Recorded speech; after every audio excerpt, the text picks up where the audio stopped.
Letnan Kolonel I Gusti Ngurah Rai yang menjabat sebagai Komandan Resimen Nusa Tenggara, sehingga dia tidak mengetahui tentang pendaratan Belanda di Pulau Bali dengan maksud mendirikan negara Indonesia Timur. Di saat masyarakat Bali sedang menjalankan aktivitasnya, tiba-tiba datanglah pasukan Belanda yang ingin menguasai Pulau Bali. Mendengar kedatangan Belanda, rakyat Bali ketakutan dan berteriak histeris.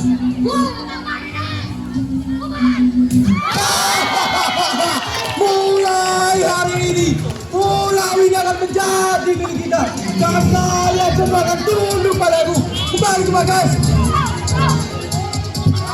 After the Dutch general returned to his headquarters, Commander I Gusti Ngurah Rai with the soldiers from Yogyakarta. Suddenly, Commander I Gusti was shocked seeing the condition of the island of Bali that had been visited by the Dutch troops.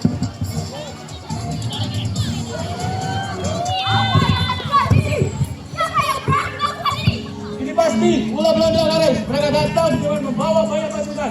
Belanda, berani sekali mereka menginjakan kaki di sini.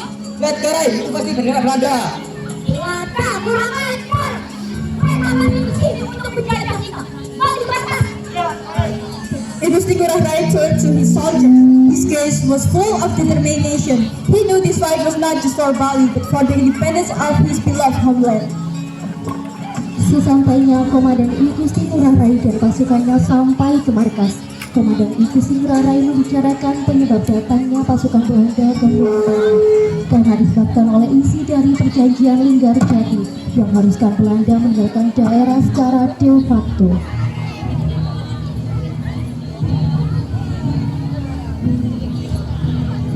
Ini pasti ulah dari perjanjian Linggarjati. Apa maksud komandan suratan dari pusat? Yang surat dari pusat yang tidak mengakui Bali sebagai negara Indonesia. Bagaimana bisa seperti ini? Lantas bagaimana sekarang, Karai? Ada apa Karai? Kenapa kami tidak diakui? Tenanglah saudara, ini pasti ulah dari Belanda untuk memecah belah kita. Selama jiwa dan raga kita masih ada, Bali tetap merdeka. Kita buktikan pada pusat bahwa kita berjuang untuk kemerdekaan Indonesia. Meanwhile, at the Dutch headquarters, the Dutch general developed a plan to persuade Commander I Gusti Ngurah Rai to cooperate with him.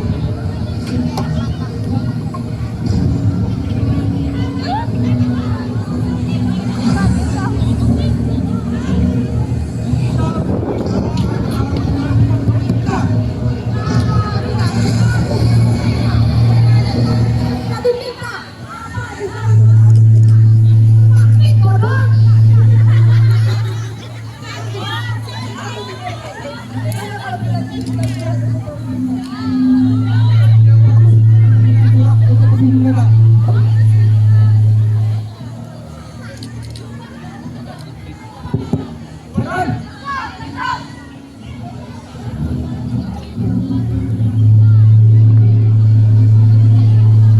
Setelah menerima surat dari Jenderal Belanda yang berisi tawaran perundingan pembentukan negara Indonesia Timur di bawah pemerintahan Belanda dan menawarkan posisi pemimpin kepada dirinya, Komandan I Gusti Ngurah Rai marah. Ia menolak tegas dan mengirim balasan bahwa Bali bukan tempat untuk perundingan semacam itu dan meminta Belanda langsung berusaha dengan pusat di Yogyakarta karena rakyat Bali bukan pengkhianat bangsa.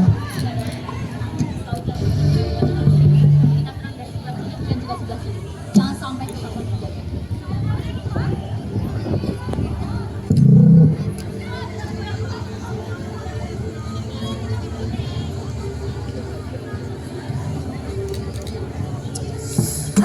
Kurang ajar. Ayo kita serang. Siap Karai.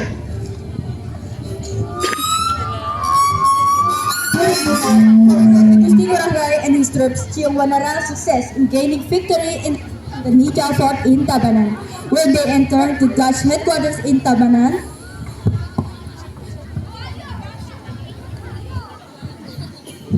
di mana para peparat ini? Kau cari di sana dan kau cari di sana. The Dutch general was angry when he learned that his troops had been defeated by I Gusti Ngurah Rai and his troops.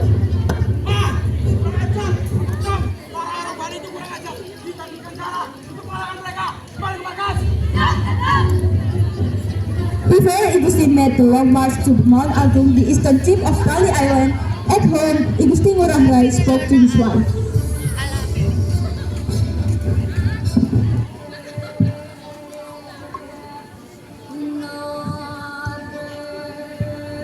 Perasaanku tidak tenang, Beli. Ada apa? Kenapa kamu gelisah? Soal Belanda.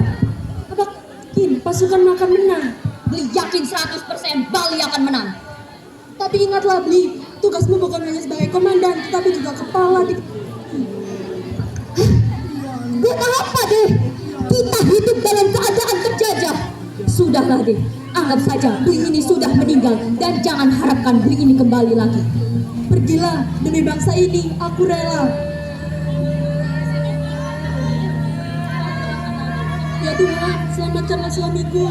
Sesampainya di markas pasukan Bali, Komandan I Gusti Ngurah Rai berusaha untuk menyemangati pasukannya untuk mengalahkan pasukan Belanda.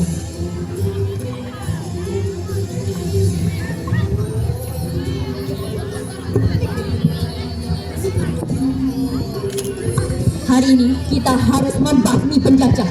Gunakanlah pedangmu dan jika saja pedangmu patah, gunakanlah iman dan takwamu. Merdeka! Siang harinya 20 November 1946, I Gusti Ngurah Rai dan pasukannya, Cium Muanara, melakukan long march ke Gunung Agung, ujung timur Pulau Bali. Tetapi tiba-tiba di tengah perjalanan, pasukan ini dicegat oleh serbu Belanda, Tugas Marga, Tabanan, Bali. Prajurit Bali dan Belanda berseteru untuk memulai pertempuran. Terjadilah pertumpahan darah antara pasukan Bali dan Belanda. Sayangnya pasukan Bali kalah karena jumlah pasukan Belanda yang lebih banyak dan persenjataan Belanda yang lebih maju dari pasukan Bali. Belanda juga menggunakan bom dari pesawat udara.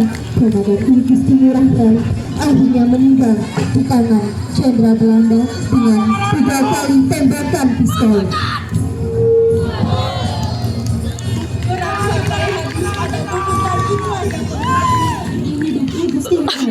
Peristiwa inilah yang kemudian dicatat sebagai peristiwa Puputan Margarana. Malam itu pada 20 November 1946 dimarga adalah sejarah penting tonggak perjuangan rakyat Indonesia melawan kolonial Belanda demi nusa dan bangsa.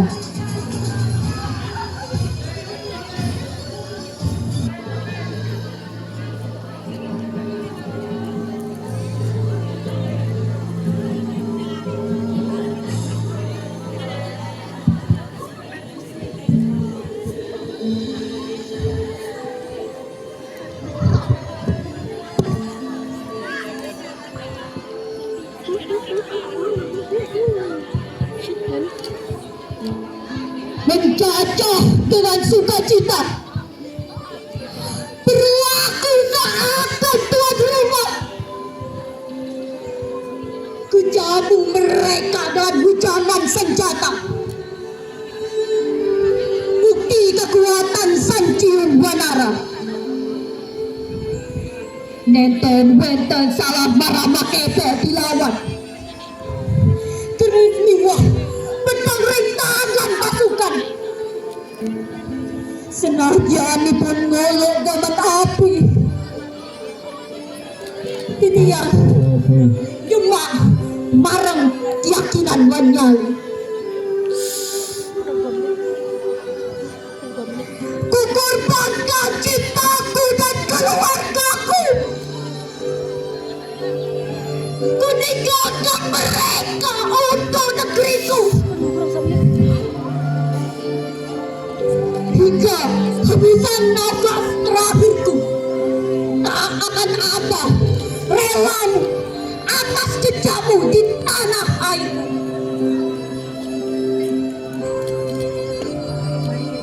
Biarkan perang ini menjadi saksi bisu. Biarkan keris dan pedang mewakilkan emosiku. Atas semena-menanya mereka di tanah airku, bahwa mereka atas tanah Baliku. Puputan!